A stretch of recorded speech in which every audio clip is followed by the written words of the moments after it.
बिस्मिल्लाहिर्रहमानिर्रहीम। Ladies and gentleman, अस्सलामु अलैकुम वरहमतुल्लाहि वबरकातुहू। नाज़रीन इकराम, आज की इस वीडियो में हम कुरान करीम के चैप्टर नंबर 16 सूरह अल-नहल के वर्स नंबर 72 पर Muslim and western family system पर डिस्कशन करने जा रहे हैं। आप सबसे गुजारिश है कि अगर आपको हमारा मैसेज पसंद आए तो हमारे इस पैगाम को अपनी कम्युनिटी के दीगर अफराद तक भी शेयर कीजिए और इस कार खैर में हमारा साथ दीजिए। तो आइए बिना टाइम वेस्ट किए अपने आज के इस यूनिक से टॉपिक की जानिब बढ़ते हैं।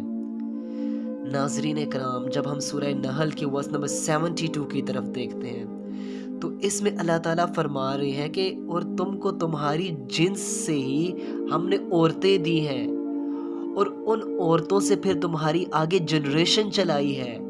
हम देखते हैं ना, आज हम निकाह करते हैं तो उसके बाद हमारी जनरेशन आगे चलती है। अल्लाह ताला फरमा रहे हैं कि फिर उन औरतों से तुम्हारी जनरेशन आगे चलाई, उनसे हमने तुम्हें बच्चे दिए और फिर उनसे आगे चलकर तुम्हें नवासे दिए, नवासियाँ दी, पोते दिए, पोतियाँ दी। यानी कि ये पूरे का पूरा फैमिली सिस्टम पूरी की पूरी आगे चेन चलाई है। अब आप थोड़ा सा इसमें डिग डीप करें तो आज आप हमारे फैमिली सिस्टम की तरफ देखते हैं।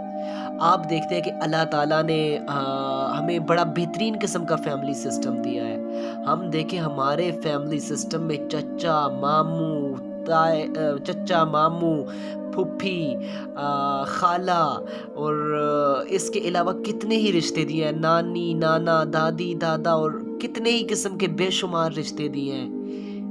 और ये रिश्ते हमारे साथ हर दुख सुख में खड़े भी होते हैं। यही वो रिश्ते होते हैं जो किसी भी ट्रबल में आपके करीब आते हैं, आपके दुख सुख में शरीक होते हैं, आपके दुख सुख में आप आकर ये शरीक होते हैं। लेकिन अनफॉर्चुनेटली इस वक्त जो हमारा फैमिली सिस्टम है वो चैलेंजेस का शिकार हो चुका है, क्योंकि इस वक्त जो हमारी मॉडर्न यूथ आ चुकी है ये वेस्टर्न इंस्पायर्ड यूथ है, ये वेस्ट से बहुत इंस्पायर हो चुकी है और ये बातों बातों में वेस्ट की मिसालें देते हैं। आज आप देखते हैं ना, आज हमारा जो फैमिली सिस्टम है वो तो बहुत ज़्यादा उसमें क्लैशेस आ गए हैं। हमारे यहाँ रिश्तेदारों के आपस में ही क्लैशेस शुरू हो गए हैं छोटी छोटी बातों पर। जी जनाब, कि मेरी बहन ने, मैंने नया घर बनाया तो वो मेरे घर आई तो उसने मुझे इतने पैसे क्यों नहीं दिए, उसने मुझे मिठाई क्यों नहीं दी, उसने मेरे भाई ने, मैंने नई कार खरीदी है, उसने मुझे मुबारक क्यों नहीं दी, उसने मेरी फेसबुक पे पोस्ट पर लाइक क्यों नहीं किया, फलां कहता है कि मेरी फुफ्फी ने, मेरे अच्छे ग्रेड्स आए थे, मुझे मुबारक क्यों नहीं दी, मेरी खाला ने यूँ किया, वो मुझसे हसद महसूस करते हैं, वो मुझसे जलन महसूस करते हैं। इर्रेलेवेंट किस्म के थॉट्स ज़हन में क्रिएट किए हुए हैं।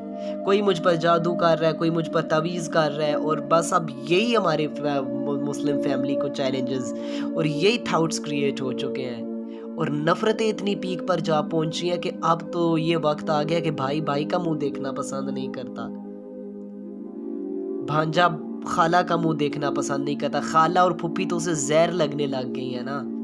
हालांकि ये रिश्ते तो अल्लाह ताला ने बनाए थे, अल्लाह ताला ने ये फैमिली सिस्टम बनाए थे। और हाँ, हम लोग होते हैं वेस्ट से इंस्पायर, हम वेस्ट से इंस्पायर होते हैं, लेकिन आप उनकी तरफ देखें, उनकी तरक्की से तो हम अट्रैक्ट हो जाते हैं, लेकिन इंडिविजुअल तौर पर हम नहीं जानते कि वेस्ट कितना इस वक्त डिप्रेशन का शिकार है। आप देखें फैमिली सिस्टम जब से उनका टूट फूट का शिकार हुआ है ना, उनके यहाँ चचा मामू मामी, खाला ताई फूफी, नाना दादा, हस्बैंड वाइफ, बेटा बेटी, कोई कॉन्सेप्ट ही नहीं रहा, कोई किसी का है ही नहीं, ना वाइफ हस्बैंड की है, ना औलाद वालदैन की है, कोई किसी का नहीं रहा, कोई किसी का नहीं रहा। और फिर हुआ ये कि जब उनकी एजेस, जब जवानी की पीक से आगे निकल जाते हैं, कोई सुनने वाला ही नहीं है, कोई केयर करने वाला ही नहीं है, कोई दुखड़े सुखड़े सुनने वाला ही नहीं है, और फिर वो इतनी आइसोलेशन का शिकार हो जाते हैं, इतनी डिप्रेशन का शिकार हो जाते हैं। फिर उनके पास हाल रह जाता है कि रात को शराबें पी पी कर दीवारों पर टकरे मारना या फिर सुसाइड कर लेना। आज आप देखते हैं ना, वेस्टर्न कंट्रीज में सबसे ज़्यादा सुसाइड का रेशियो है और वहाँ की गवर्नमेंट सर पकड़ कर बैठ गई और वो तो अब सुसाइड को लीगल कर रही हैं, लीगलाइज कर रही हैं कि किसी तरह इन पागलों से हमारी जान छूटे जो इंडिविजुअल तौर पर आइसोलेट अपने आप को कर बैठे हैं और अब भी ये डिप्रेशन का शिकार होकर ये तो अब हुकूमत पर बोझ बन रहे हैं। अब हुकूमतें कह रही हैं कि जाओ खुदकुशी करो, लीगल कर दिया है, लीगल कर रहे हैं। आप देखें उन्होंने फैमिली सिस्टम को तोड़ा और फिर ये उन्हें देखने को मिला है। अभी रिसेंटली कुछ टाइम अगो मेरी एक कन्वर्टेड मुस्लिम से बात हुई, उससे कुछ फ्रेंडशिप भी हो गई।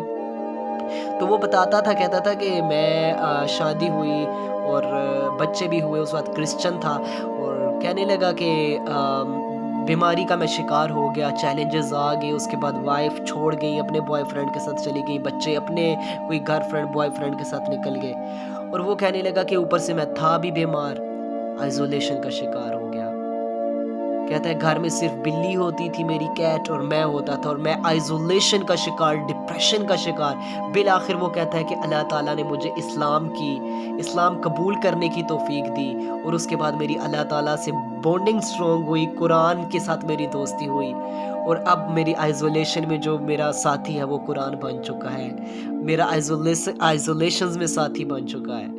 تو یعنی کہ لہٰذا کہنے کا مقصد یہ ہے کہ ان کا جو فیملی سسٹم ہے وہ ڈپریس ہو چکے ہوتے ہیں، کہ نہ کوئی سننے والا، نہ کوئی دیکھ بھال کرنے والا، نہ کوئی باتیں کرنے والا، کلبز میں چلے جاتے ہیں، نائٹس گزرتی ہیں بے غیرتی میں، اور بس اس کے علاوہ کوئی ہے نہیں۔ تو لہٰذا ہمیں بھی آج سوچنے سمجھنے کی ضرورت ہے کہ ہم جو آج اپنے خاندان والوں کو برا بھلا کہہ رہے ہیں، کسی طرح ان رشتوں کو سٹرونگ بناؤ، ان کو جوڑنے کا حکم دیا گیا۔ اللہ تعالیٰ نے رشتے بنائے ہیں، ان کو توڑنے کے لیے نہیں بنایا، ان کو جوڑنے کا حکم دیا گیا، اور قطع تعلقی سے منع فرمایا گیا اسلام میں۔ بہت سخت وعیدیں سنائی ہیں قطع تعلقی کرنے والوں میں۔ تو آج ہمارے لیے وقت کا المیہ ہے کہ ہم اتحاد کریں، آپس میں متحد ہوں، اور ایک پاور بن جائیں۔